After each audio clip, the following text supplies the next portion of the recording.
Hello, Substack Live. It is Sunday, July 6th, 10:27 a.m. And I just thought I'd hop on here. I'm meeting a friend for breakfast in a little bit. But before I leave, I wanted to hop on here and talk about everyone's favorite thing on a Sunday morning, and that's websites. Now, you might be saying, Seth, there's so much more important stuff going on in the world. Why do I need a website? Well, how many people that are talking about big, important, very important things, subject matters, um, matters of life and death. And one of the first things they say on social media is like, "Oh, my content gets buried. I get shadow banned. I get this, that, and the other." And the person's thing that they want to try to talk about, if they don't have it just on, so if it's only on social media and it gets banned or it's hard to find, that's why websites are so important.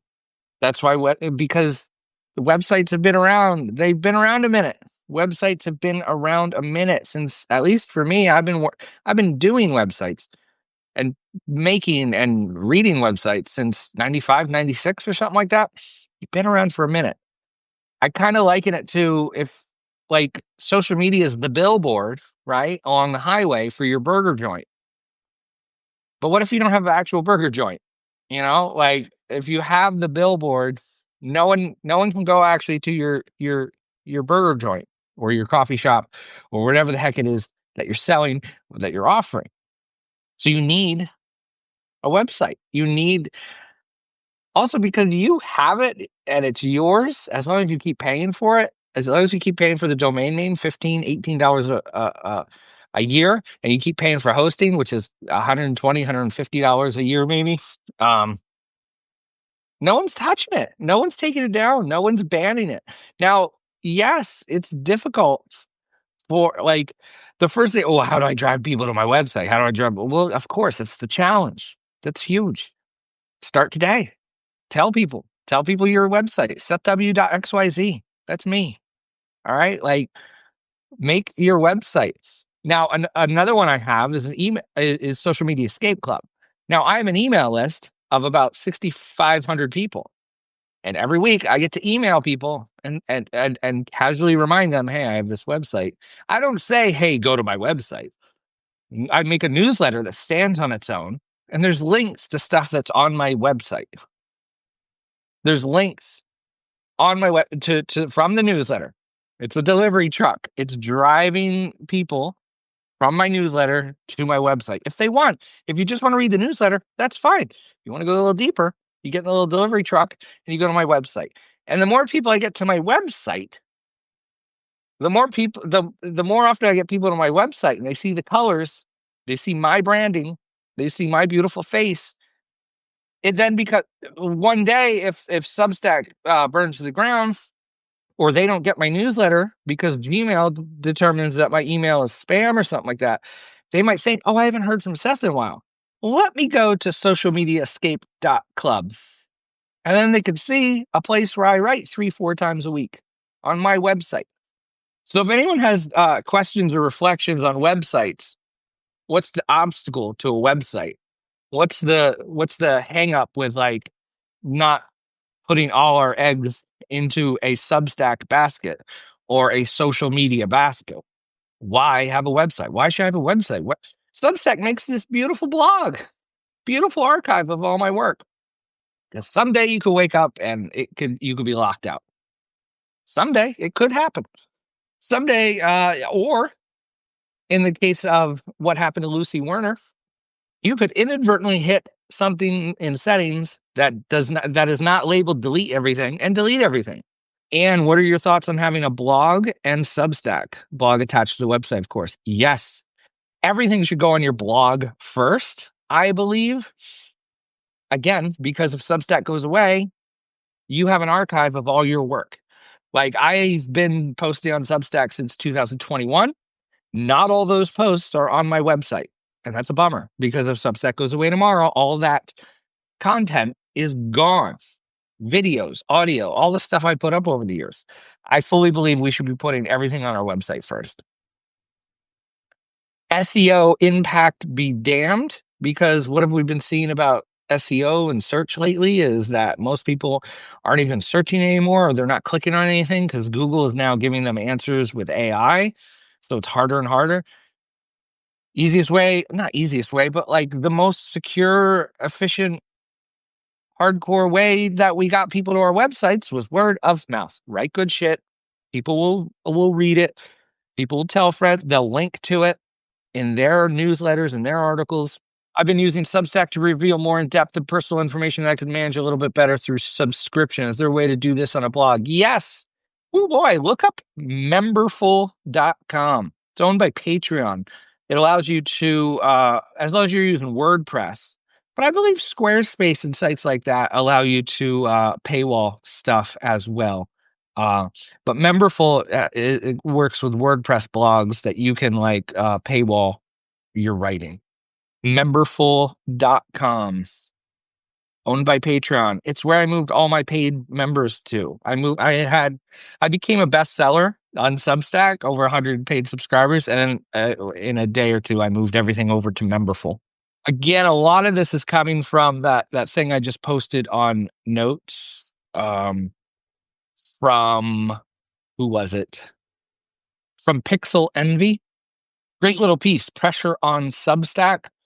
Substack is still another platform hosted elsewhere that we don't have control of. It simplifies the process for writers, podcasters, video creators, and others to publish their work for money. Absolutely, it does. It's amazing. And they take just 10%. Great, cool. Like that sounds great. Until something goes wrong, until maybe your account goes down, until the emails that are sent from Substack end up in the spam folder of Gmail users, which everyone freaking uses. Stop using Gmail, use Fastmail. That's why you need a website. So I'm subscribed to Seth Godin's email list, and it's just a running list. It's his blog post every day. If I didn't get that for 2 days in a row, I know I'm going to check out Seth's.blog. Because wow, it's a wild world in the web development world out there. If you use WordPress, I can highly recommend my WordPress guy. He's a dear friend of mine. I don't know if you know who the heck I am, but I'm a punk rock metal guy that loves email newsletters, and helping artists get off social media. All that to say is me and Tommy met like 20-some years ago because of punk rock. And now he does website hosting for WordPress sites, specializes in WordPress sites.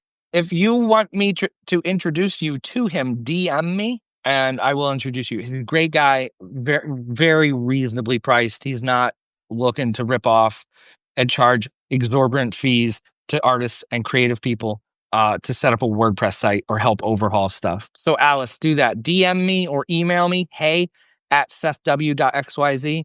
I'll put you in touch with him. And why Fastmail?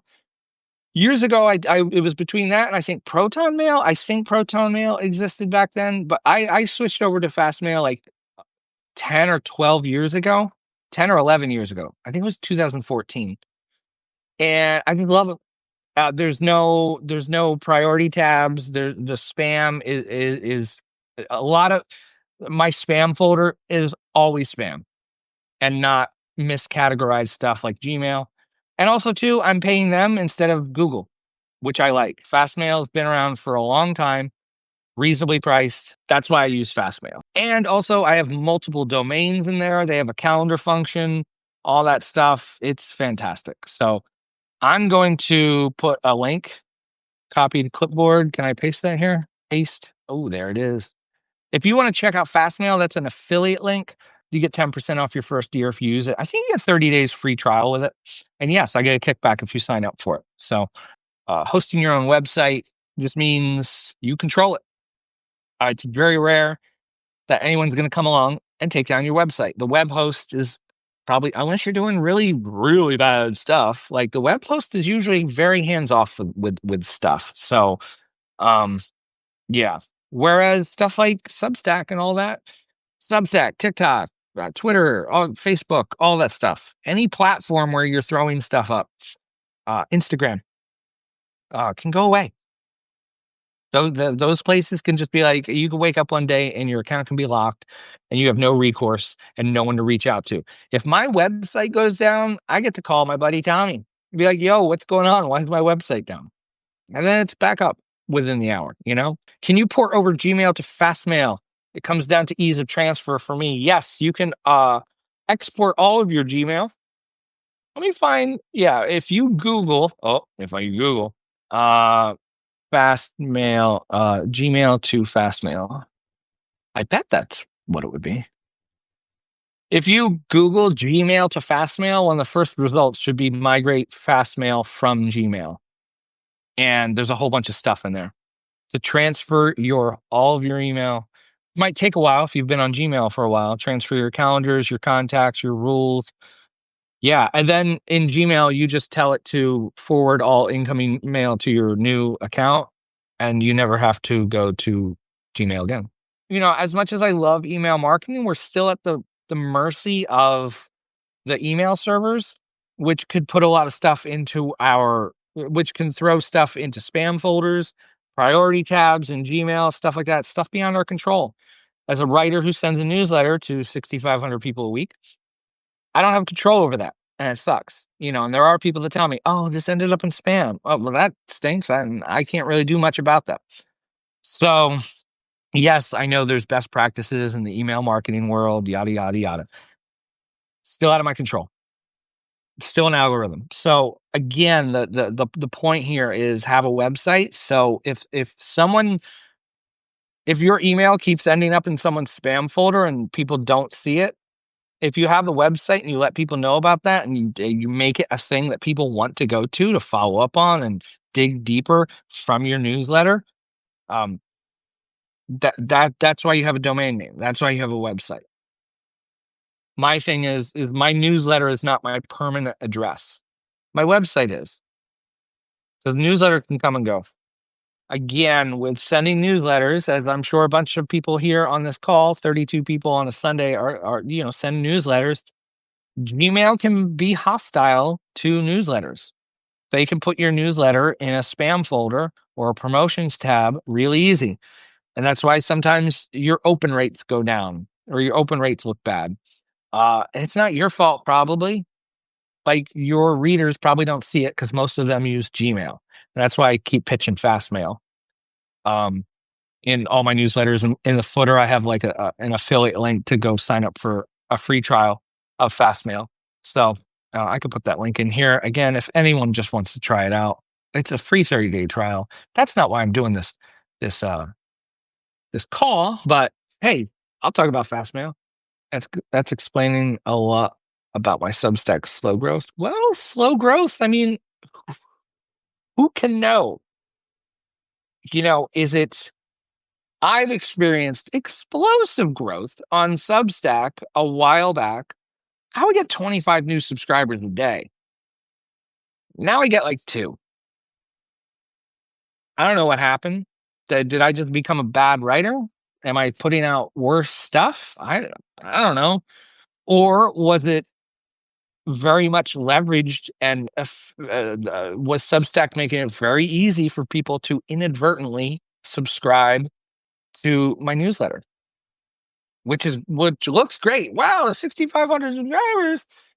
But how many people inadvertently subscribe? When they subscribe to someone else's, with like that goes to that next screen where it's like, do you also want to subscribe to these 8 newsletters and follow these 4 people? And how many people just hit yes?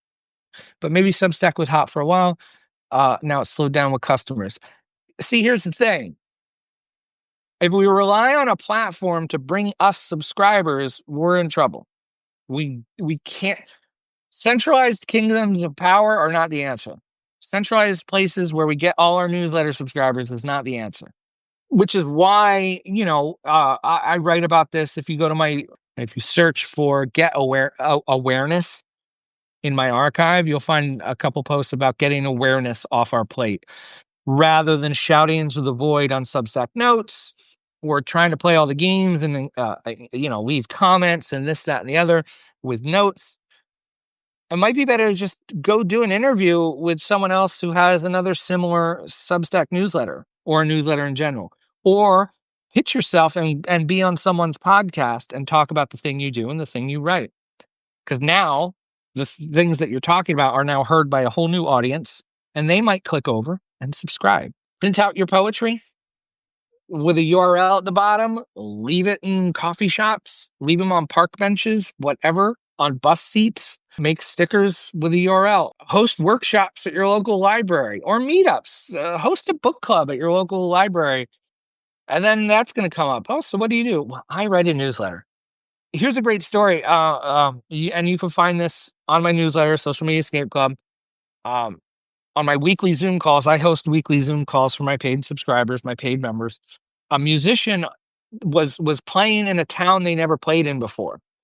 Rather than getting on Instagram or, hey, everybody, I'm playing a show, what they did was they got in touch with the local newspaper in that town and talked to the arts editor and got their event on that calendar for that community, for that area. They also reached out to the radio station in that town. Radio station in 2025. They got that event then listed and promoted on radio in this small little town. And this artist, when they went and played, 150 people showed up in a random town that they never played in, which by emailing 2 people, by not making 18 reels or doing multiple lives or streaming or whatever, like Spotify didn't help with that, Well, I'm speaking to everybody here, but I used to get 25 whatever subscribers a day, which was great. Now I get 2. This artist, Jess, they, instead of just putting at their merch table, instead of just passively putting it out and on a clipboard and hoping people will go and sign up for it, while they were performing in between sets, here's my clipboard of my email list. I'm going to hand it out into the crowd. Put your name on there. Put your email address on there. And they got 35 subscribers that night, in one night, by going out. And think of the people that wrote that down. The next time they see that name come up in their inbox, they're gonna remember, oh my God, I signed up for that email list, the show, in the crowd. It wasn't just a click on a phone. It wasn't just an inadvertent, funnel thing on signing up for a Substack newsletter or whatever like that. So there's lots of ways, creative ways, to get people onto your email list that aren't from Substack, that aren't relying on this centralized kingdom of power. I know we would all love it, and I gotta take off in a few minutes. I'm meeting a friend for breakfast, Cracker Barrel. Yeah, not sell it, just do the ask. That's what I was going at. We would all love if we could just make our work and everyone would just find it because it's so good. There's a degree of pitching that we need to do. The only problem is we got so used to the idea. We fell into the trap of, well, I can just post it on social media. That's how I get the word out about all the stuff I do. And that's turned out to be kind of a trap for a lot of us, which is why I started Social Media Escape Club, because I kept seeing people with huge followings put out big things and get 14 likes. Womp womp. So there's so much more that we can do to get the word out in creative, inspiring, artistic ways. Don't let the creative energy stop once you get done writing the thing, making the video, writing the song. Creativity needs to keep going, and we can market ourselves in creative ways. Can be done. Not just, we need to stop looking for, well, how did this person do it? Because me telling you about that person, Jess, that did that and handed out a clipboard, you probably can't do that if you're in a heavy metal band. Thank you, everyone, for hanging out on Sunday morning. So, everyone, take care. Go have breakfast with your friends if you can. I'm going to go get some coffee. How have I not had coffee yet? Michael, it was good talking to you. See everybody around.